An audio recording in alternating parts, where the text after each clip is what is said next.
আজকের এখানে যে কর্মসূচি, এই কর্মসূচি কেন এবং পরবর্তীতে এটা কতটুকু কঠোর হইতে পারে? আমরা কর্মসূচি চালিয়ে যাচ্ছি, ইনশাল্লাহ কোন জায়গায় যে থামে সেটা আসলে আমরা এক্স্যাক্টলি বলতে পারি না, কারণ যতদিন না পর্যন্ত হাদি ভাইয়ের হত্যার বিচার না পাই ততদিন এই কর্মসূচি চলতে থাকবে। আর সরকার আমাদের সাথে যেই ফাইজলামিটা করতেছে, সেই ফাইজলামিটা আসলে কবে শেষ হবে সেটাও তো আমরা বুঝতেছি না। তো আমরা যেহেতু সরকারের ফাইজলামিটা বুঝতেছি না, সেহেতু আমাদের কর্মসূচিটা কবে শেষ হবে সেটাও আমরা জানতেছি না। আমাদের কর্মসূচিটা ওই দিন পর্যন্ত চলবে যতদিন পর্যন্ত হাদি ভাইয়ের বিচার না হয়। ঠিক আছে, এই যে হত্যাকারী যে ফয়সাল করিম মাসুদের 3টা ভিডিও বের হয়েছে, এই ভিডিও নিয়ে আপনার মূল্যায়ন? এটা একটা আইওয়াস ভাই, এটা একটা আইওয়াস। হাদি হত্যার পিছনে সম্পূর্ণভাবে ভারত যে দায়ী। হাদি ভাই কি ছিল এটা আসলে ভারত বুঝে গেছে যে হাদি ভাই যে কি ছিল, এজন্য তাকে মারার পিছনে একটা চক্র না, এটা অনেকটা চক্র একসাথে মিলিত হয়ে হাদি ভাইকে হত্যা করেছে।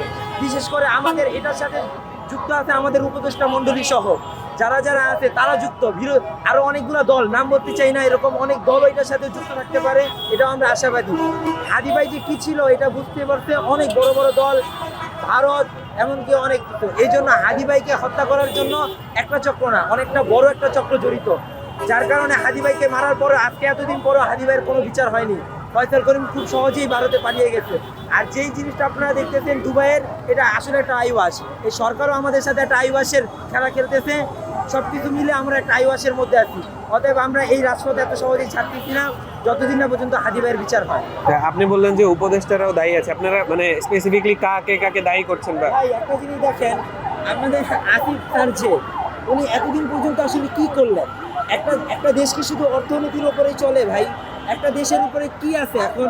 এই দেশে না আছে মানুষের নিরাপত্তা, না আছে আইন শৃঙ্খলা বাহিনীর কোনো ভালো কোনো সুস্পষ্ট কোনো কিছু।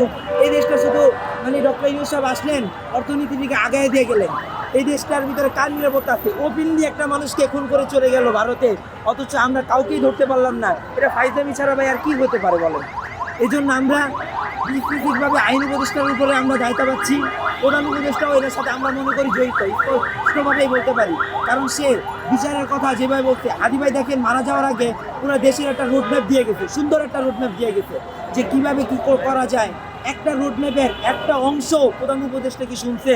তার জানাজায় দাঁড়িয়ে সুন্দর করে বলছে যে হাদি ভাইয়ের, আমরা আজকে তার জানাজায় এসেছি, অনেক আবেগী কথা বলছে, একবার তো বিচারের কথা বলে নাই। সে যদি এতই হাদি ভাইকে লালন পালন করে থাকে, হাদি ভাইয়ের রোডম্যাপ অনুযায়ী সে কাজ করে না কেন? এখনও তো কিন্তু দলের দালালি করতেছে ভাই, এখন তো হাদি ভাইয়ের একটা কথাও সে শুনছে।